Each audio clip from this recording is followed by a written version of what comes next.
Good morning, everyone. Thank you for joining me. How are you? Have a good day, everyone, and God bless you. Alright, now we will come to today's news. Out of nowhere, Biden has announced that he is ordering the release of 26 million additional barrels of oil from our strategic petroleum reserve. It's not clear where this oil will be sold or sent to. Is it staying local to help lower the price of rising gas at the pump? Is it being sold to Europe to help them with their energy crisis? Or is it being sold to China like it was last time, even as they spy on American citizens? We don't really know. All we know is that they've decided to suddenly deplete an already depleted reservoir. Now, over the weekend, more unidentified aerial objects were shot down by the U.S. military. A total of 4 have been shot down in a week. Now, there's a lot of speculation that this is foreign governments conducting spy missions, despite warnings from the Pentagon and the White House. What is likely happening, according to former Major General Scott Clancy, after these balloons have been spotted? Clancy stated that the military closed intelligence gaps in our airspace that were not previously covered.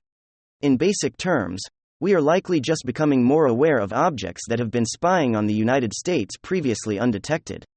Clancy built upon this idea by stating, "I think you're also seeing the confluence of distinctive activities by our adversaries to test our systems. So not only are we being spied on, but our systems are being mocked and then tested for weakness." Now, this is not a good look, especially from the most funded military in the world. But he says it looks like they're looking for weaknesses, especially in the sitting president. Now China has been pretty embarrassed throughout this whole situation, because they've been caught in lie after lie after lie. Now the first lie was proven false. Then China attempted to lie again about spying on Americans and accused the United States. Now China is saying, well, we know that the United States has at least 10 balloons floating over Beijing last year. But the national security spokesperson, Adrienne Watson, stated, any claims that the U.S. government operates surveillance balloons over the People's Republic of China is false.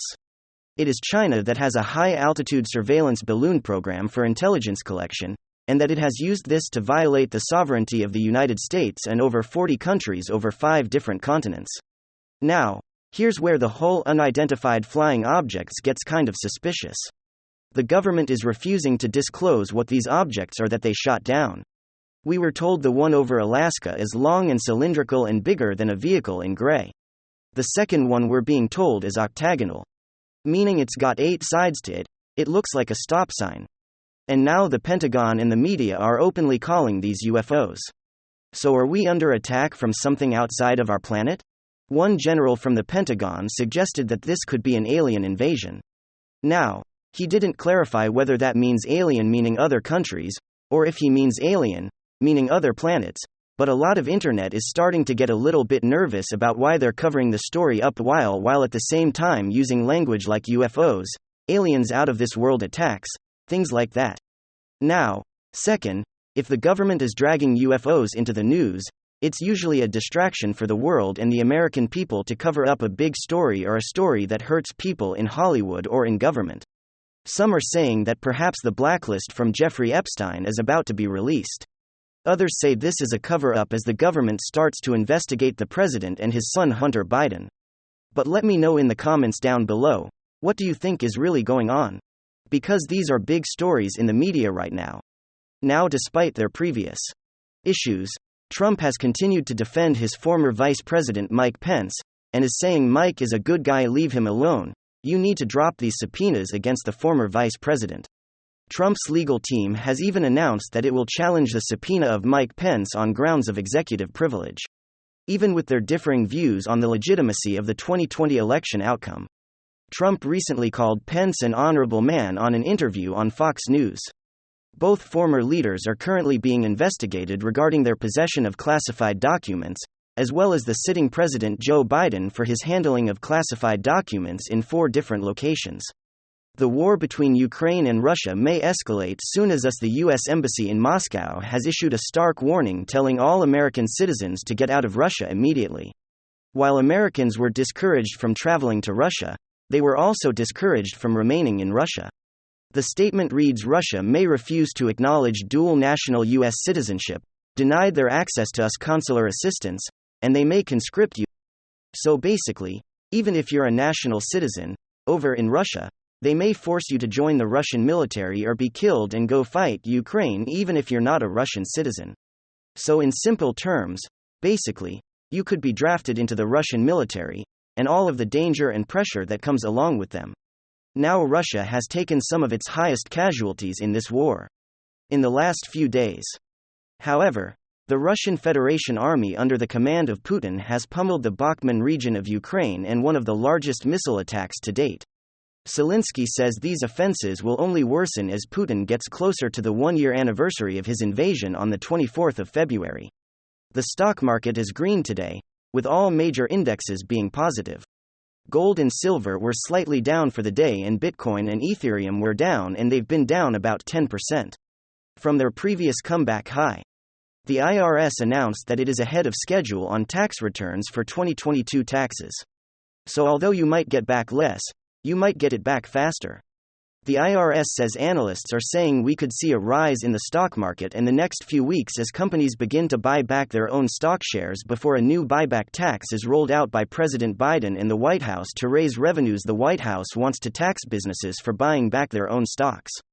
They believe that this will help discourage businesses from buying back stocks so that they will focus on growing their business, which means hiring for their business, which would mean choosing the business and employees over choosing shareholders of the stock.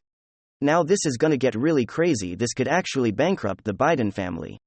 The FTX case continues to get more serious as lawyers have FTX are threatening all the politicians who received donations from former CEO Sam Bankman-Fried.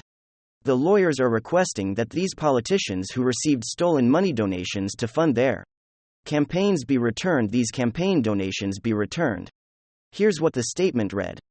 To the extent such payments are not returned voluntarily, the FTX debtors reserve the right to commence actions before the bankruptcy court to require the return of such payments with interest accrued from the date any action is commenced. Joe Biden's campaign was paid over $10 million of stolen money for which the president and his campaign could be personally liable. Now, by the way, I knew that these people were going to be forced to return these stolen dollars. And some of them tried to look good in the press by donating this money to charity. Now, they will be forced to pay this money back. And we're going to see whether they now go after the charities that they donated and say, give me back that money because I've got to give it back to someone else, right? So they tried to make themselves look good. Now they're going to look like idiots. And they may have to sue these charities in order to get this money back in order to appease the bankruptcy court. Some are saying this could lead the Biden family completely bankrupt, as the president doesn't have a net worth of $10 million. Without the help of his son Hunter's business dealings. Now something's going on. Ohio is dealing with one of the worst chemical and pollution disasters ever next to the United States blowing up the Nord Stream pipeline. The story goes like this. A train was derailed. In Ohio, it exploded, dangerous chemicals all over the place. Half of the town was evacuated. Now, journalists are trying to dig in and discover what's really going on. And they're being told and threatened do not cover this story. Some of them have been arrested for trying to cover the story. So basically, they say it's a safety thing for these journalists. But these journalists are saying, what's the real story? What is the government trying to avoid us learning? What are they trying to cover up? I don't have an answer for you. Thanks for joining us on today's episode of Open Source News. Don't forget to like, share, subscribe and turn on the notification bell so you don't